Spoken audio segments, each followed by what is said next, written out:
இது மகிமை நேரம். ஆண்டவராகிய இயேசு கிறிஸ்துவின் ஈடு இணையற்ற நாமத்தில் மகிமை டிவி நேயர்களை அன்புடன் வாழ்த்தி வரவேற்கிறேன்.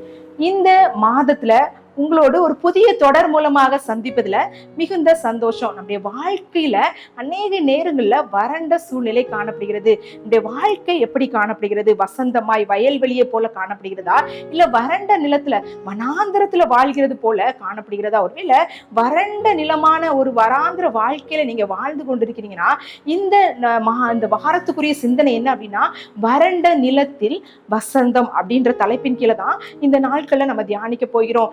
வேதாகமம் என்ன சொல்லுகிறது அப்படின்னா, ஏசாயா 43:19, இதோ நான் புதிய காரியத்தை செய்கிறேன், இப்பொழுதே அது தோன்றும், நீங்கள் அதை அறியீர்களா?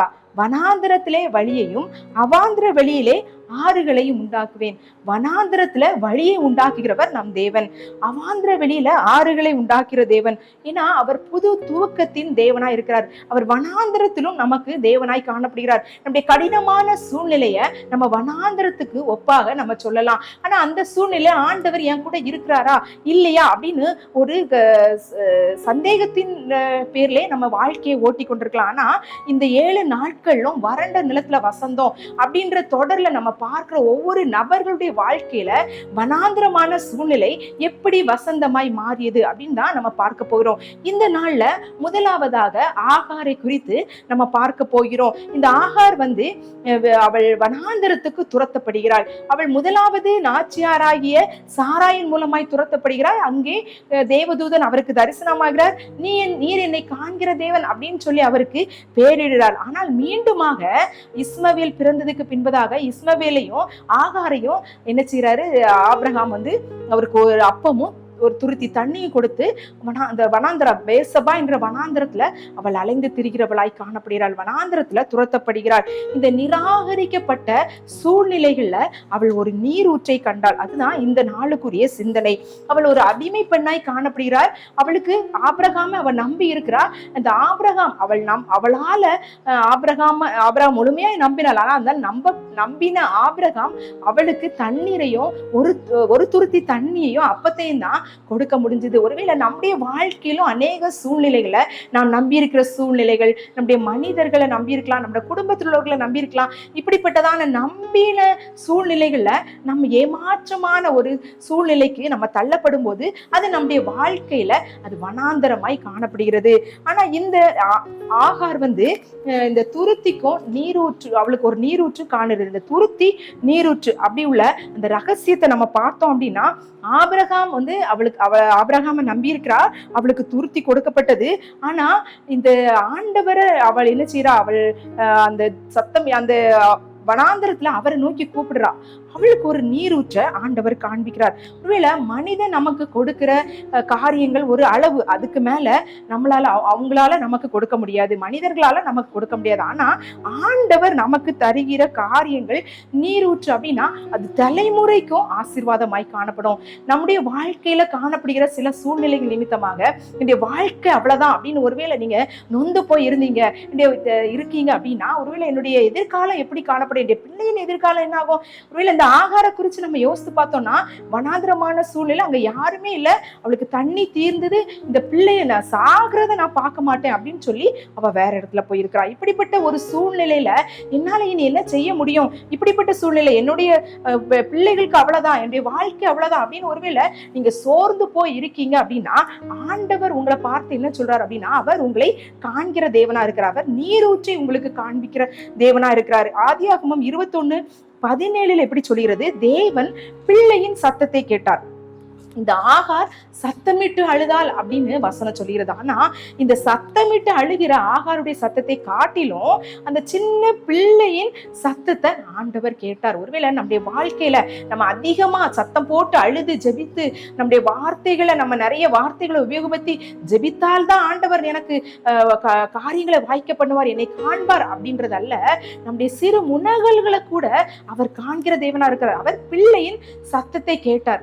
அந்த இடத்துல ஆபிரகாம் அவளுக்கு கொடுத்த அந்த துருத்தி தண்ணீர் தீர்ந்ததுனால அவளுக்கு தண்ணி பிள்ளைக்கு கொடுக்க முடியல, எதுவுமே அப்போ தீர்ந்துச்சு, அப்போ கொடுக்க முடியல, இனிமேல் வாழ்வாதாரம் என்ன இல்ல அப்படின்ற ஒரு பெரிய கேள்விக்குறியான அந்த சூழ்நிலையில அவள் என்ன செய்யறா, அவ பிள்ளையின் ஆண்டவரை நோக்கி அவள் சத்தமிட்டு அழுறா. ஆனா பிள்ளையின் சத்தத்தை ஆண்டவர் கேட்கிறார். அதே இடத்துலதான் ஆகார் நிற்கிறா. ஆனா அவளுடைய பார்வை மாற்றம் அடைந்தது. அவ இடத்தை மாற்றி ஆண்டவர் அவளுக்கு ஆசீர்வாதம் கொடுக்கல. கவனிங்க, இடத்தை மாற்றி ஆண்டவர் அவளுக்கு ஆசீர்வாதம் கொடுக்கல. அவ இருக்கிற இடத்திலேயே உடைய பார்வை மாற்றப்படுகிறது. உடைய பார்வை அவ பார்க்கும்போது அங்க நீரூற்றை காண்கிற. ஒருவேளை நம்முடைய வாழ்க்கை வனாந்தரமாய் காணப்படுகிறது. நான் இந்த இடத்துல இருக்கிறதுனாலதான் எனக்கு பிரச்சனையாய் காணப்படுகிறது, நான் வேற இடத்துல இருந்தேன்னா எனக்கு இந்த பிரச்சனை இருக்காது அப்படின்னு ஒருவேளை நீங்க சிந்தித்து கொண்டிருந்தா, ஆண்டவர் உங்களுடைய பார்வையை மாற்றணும் அப்படின்னு விரும்புறார். ஆண்டவருக்கு உங்களுடைய பார்வையை மாற்றும் போது இந்த வறண்ட வனாந்திரமான சூழ்நிலையிலும் உங்களுடைய வாழ்க்கையில வசந்தம் உதிக்கும் அப்படின்னு ஆண்டவர் உங்களை பார்த்து சொல்றாரு. இந்த ஆகார் வேற இடத்துக்கு போகல, ஆண்டவர் அவளை வேற இடத்துக்கு வழி நடத்தல. அந்த இடத்துல தானே ஒரு நீரூற்றை ஆண்டவர் அவளுடைய கண்களுக்கு காண்பிக்கிறார். அவளுடைய பார்வையில மாற்றம் வந்ததுனால அவளுக்கு அந்த அற்புதம் நடக்கிறது. ஒருவேளை உங்களுடைய வாழ்க்கையிலும் உங்களுடைய பார்வையை மாற்றணும், ஆண்டவருக்கு நேராக உங்களுடைய பார்வையை கொண்டு வரணும் அப்படின்னு ஆண்டவர் விரும்புகிறாரு. இந்த பார்வை மாற்றம் அப்படின்றது வெறும் வார்த்தையில நம்ம சொல்றது கிடையாது. வாழ்க்கையில நம்ம ஆண்டவரை நோக்கி ஆண்டவருக்கு நேராக திசை திருப்பப்படுகிறவர்களாக நம்ம காணப்படணும். இந்த ஒரு மிஷனரியின் வாழ்க்கையிலிருந்து நம்ம இதை இன்னும் ஆழமா கற்றுக்கொள்ளலாம். ஏமி கார்மிகேல் அப்படின்ற ஒரு மிஷனரி 1895 ஆண்டு நம்முடைய தமிழ்நாட்டுல திருநெல்வேலி மாவட்டத்தில் உள்ள டோனாவூருக்கு வராரு. அங்க அவங்களுக்கு ஒரு வனாந்திரமான சூழ்நிலை காணப்படுகிறது. அவங்களுக்கு மொழி தெரியாது, அவங்களுக்கு உதவி செய்வ யாரும் இல்ல. அது ஒரு வனாந்திரமான சூழ்நிலை காணப்பட்டது. அந்த வனாந்திரமான சூழ்நிலையில ஆகாருக்கு நீரூற்று எப்படி கண்ணால காண்பிக்கப்பட்டதோ அதே போல ஏமி கார்மிகேல் பிரீனா அப்படின்ற ஒரு சிறுமிய இந்த ஆகாருக்கு எப்படி ஆண்டவர் நீரூற்றி காண்பித்தாரோ அதே போல இந்த பிரீனா என்ற சிறுமிய ஆண்டவர் இந்த ஏமிக்கு காண்பிக்கிறார். இவன் கோயிலிருந்து தப்பித்து இவங்ககிட்ட தஞ்சம் புகிறாள். அந்த சிறுமி மூலமாக தான் அவள் ஒரு பெரிய டோனாவூர் ஃபெல்லோஷிப் அப்படின்ற உலக புகழ் வாய்ந்த அநேக குழந்தைகளை, ஆயிரக்கணக்கான குழந்தைகளை மீட்டெடுத்து ஆசீர்வாதமான வாழ்க்கைக்கு வழி நடத்தக்கூடிய அந்த டோனாவூர் ஃபெல்லோஷிப் உருவானது. அவ 55 வருடமா ஏமி கார்மிகேல் இந்த தமிழ்நாட்டிலே அவங்களுடைய ஊழியத்தை நிறைவேற்றினாங்க. அவங்க தாய் நாட்டுக்கே திரும்பல. ஒருவேளை உங்களுடைய வாழ்க்கையில வறண்டமான சூழ்நிலை காணப்படுகிறது, வனாந்திரமாய் காணப்படுகிறது, எனக்கு எதுவுமே இல்லை அப்படின்னு ஒருவேளை நீங்க புலம்பி கொண்டிருக்கீங்க அப்படின்னா, ஆண்டவர் இந்த ஏமி கார்மிகேலுக்கு ஒரு பிரீனாவை வைத்தது போல, இந்த ஆகாருக்கு நீரூற்றை காண்பித்தது போல உங்களுடைய வாழ்க்கையிலும் ஒரு அற்புதத்தை ஆண்டவர் நிறைவேற்ற வல்லமை உள்ளவரா இருக்கிறார். உங்களுடைய பார்வையை மாற்றும் போது இந்த வறண்ட வாழ்க்கையில, வனாந்திரமான வாழ்க்கையில உங்களுக்கு வசந்தம் உதிக்கும் அப்படின்றதான். ஒருவேளை இந்த துருத்தி காலியாயிட்டு, இந்த தேவைக்குள்ள பணம் என்கிட்ட இல்லை, நான் இனி என்ன செய்வேன் அப்படின்னு ஒருவேளை நீங்க கலங்கி கொண்டிருந்தீங்க அப்படின்னா, எல்ரோயி என் தேவன் உங்களை காண்கிற தேவனா இருக்கிறாரு. நம்ம ஆண்டவரிடத்துல நம்ம கேட்கலாம், ஆண்டவரே இந்த நாள்ல நீங்க எனக்கு கற்றுக் கொடுத்த காரியம் என்னுடைய பார்வை மாற்றம், என்னுடைய வனாந்திரமான சூழ்நிலையில நான் என்னுடைய பார்வையை உங்கள் மீது பதிக்கிறேன், எனக்கு ஒரு வசந்தத்தை உண்டு பண்ணுங்க அப்படின்னு சொல்லி நம்ம இந்த நாள்ல ஆண்டவரை நோக்கி நம்ம ஜெபிக்கலாம். எங்களை அதிகமாய் நேசிக்கிற எங்கள் அன்பின் கர்த்தாவே, இந்த நாளுக்காக உமக்கு நன்றி செலுத்துறோம். இந்த நாள்ல ஆண்டவரே எங்களோடு நீங்க பேசுனீங்க. ஆண்டவரே வனாந்தரத்துல எங்களுக்கு ஆண்டவரே வழியை உண்டு பண்ணுவேன் அப்படின்னு சொல்றீங்க.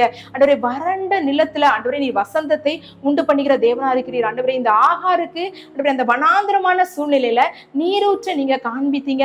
ஆண்டவரே ஏமி கார்மிகேல் ஆண்டவரே வறண்டு போன சூழ்நிலையில அந்த பிரீனா மூலமாக அந்த டோனாவூர் ஃபெல்லோஷிப் உருவாதற்கு நீங்க காரணமா, நீங்க எங்கள் மூலமாய் எங்களுடைய வாழ்க்கைக்கு தேவையான காரியங்களை ஆண்டவரே நாங்கள் இருக்கிற இடத்திலேயே ஆண்டவரே எங்களுக்கு நீ வைத்திருக்கீங்க அப்படின்றத நாங்க விசுவாசிக்கிறோம். அதை எங்கள் கண்கள் காணும்படியாக ஆண்டவரே நீங்க கிருபை செய்யுங்க. எங்களுடைய பார்வை அது மாற்றி ஆண்டவரே உமக்கு நேராக பதிக்க எங்களுக்கு உதவி செய்யுங்க. ஆண்டவரே எங்களுடைய வாழ்க்கை ஆண்டவரே இந்த உலக பிரகாரமான காரியத்துக்காக மாத்திரம் நாங்க உங்களுடைய சமூகத்துல தேடாதபடி ஆண்டவரே எங்களுடைய வனாந்திரமான இந்த வாழ்க்கையில ஆண்டவரே நீர் எங்களுக்கு கற்றுக் கொடுக்கிற காரியங்களோடு பரலோகத்துக்குரிய ஓட்டத்தை நாங்க ஓட எங்களுக்கு கிருபை செய்யுங்க. ஆண்டவரே எல்லாவற்றையும் உங்களுடைய கரத்துல ஒப்பு கொடுக்கிறோம். நீங்க எங்களுக்கு ஆண்டவரே பார்வை மாற்றத்தை தந்து பெரிய நீரூற்றை வைத்து தலைமுறைகள் ஆசீர்வதிக்கப்படும்படியான ஆசீர்வாதத்தை தந்துள்ளும்படியாக ஜெபிக்கிற ஆண்டவரே துதி கன மகிமை எல்லாம் உமக்கு மாத்திரம் செலுத்துகிறேன். நீர் பெருக நாங்கள் சிறுக. இயேசுவின் மூலம் ஜெபம் கேளு நல்ல பிதாவே, ஆமேன்.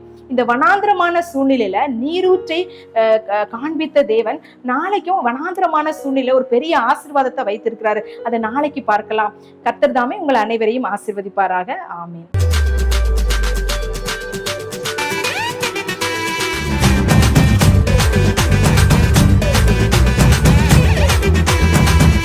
மகிமை